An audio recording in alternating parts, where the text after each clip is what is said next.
اسی طرح سے حسن بصری رحمۃ اللہ علیہ بھی ان کے بارے میں بھی ملتا ہے کہ وہ بھی ان روزوں کے بارے میں کہتے تھے کہ رمضان کافی ہے نا بس، تو یہ کہتے تھے۔ ابن رجب کہتے ہیں وروی عن الحسن انه كان اذا ذكر عنده صيام هذه السته قال لقد رضي الله بهذا الشهر لسنة كلها۔ حسن بصری رحمۃ اللہ علیہ کے بارے میں ابن رجب کہتے ہیں کہ جب ان کے سامنے ان 6 روزوں کا تذکرہ ہوتا تو وہ کہتے کہ اللہ تعالیٰ نے سال بھر میں اس مہینے سے اللہ راضی ہو گیا تو بس نا، سال بھر میں اللہ تعالیٰ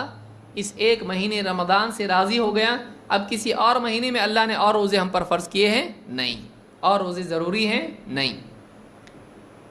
ابن رجب کہتے ہیں وَلَعَلَّهُ إِنَّمَا أَنْكَرَ عَلَى مَنِ اعْتَقَدَ وُجُوبُ صِيَامِهَا، کہتے ہیں من اعتقد وجوب صیامها، کہ ان کے قول سے ظاہر ہے کہ ان کا انکار اس شخص پر ہے جو ان روزوں کو لازم سمجھتا ہو۔ اس کے استحباب کو انکار کر رہے ہیں نہیں، لیکن کوئی آدمی کہے رمضان ضروری اور شوال کے 6 روزے ضروری، 30 ضروری اور 6 یہ بھی ضروری، اگر کوئی آدمی اس کو ضروری سمجھتا ہے تو اس کا انکار حسن بصری رحمۃ اللہ علیہ کرتے ہیں۔ وَأَنَّهُ لَا يَكْتَفِي بِصِيَامِ رَمَضَانَ عَنْهَا فِي الْوُجُوبِ وَظَاهِرُ كَلَامِهِ يَدُلُّ عَلَى هَذَا، یعنی جو آدمی یہ سمجھتا ہے کہ رمضان ہی کے روزے کافی نہیں ہیں بلکہ اس کے ساتھ 6 روزے بھی ضروری ہیں، تو حسن بصری رحمۃ اللہ علیہ اس کا انکار کر رہے ہیں، کہہ رہے ہیں رمضان کافی ہے اور اس کے علاوہ کوئی روزے نہیں رکھتا ہے تو کوئی اس کے اندر کمی نہیں ہے، اس کے لیے ضروری نہیں کہ 6 روزے رکھیں۔ تو بعض سلف میں بعض اعمال کا انکار ملتا ہے،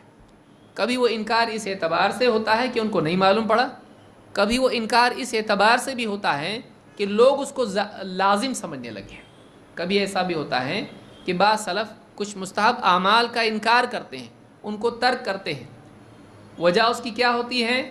ان کے نزدیک یہ ہوتا ہے کہ لازم نہیں ہے اور لوگ اس کو لازم سمجھ رہے ہیں، تو ایسا بڑا عالم کبھی اس عمل کو چھوڑتا بھی ہے تاکہ عوام کو معلوم ہو یہ فرض نہیں ہے۔ اس کا یہ مطلب نہیں کہ ہم بھی چھوڑنے لگ جائیں، ہم بڑے نہیں ہیں، ہم چھوٹے لوگ ہیں، ہمارے گناہ بہت ہیں،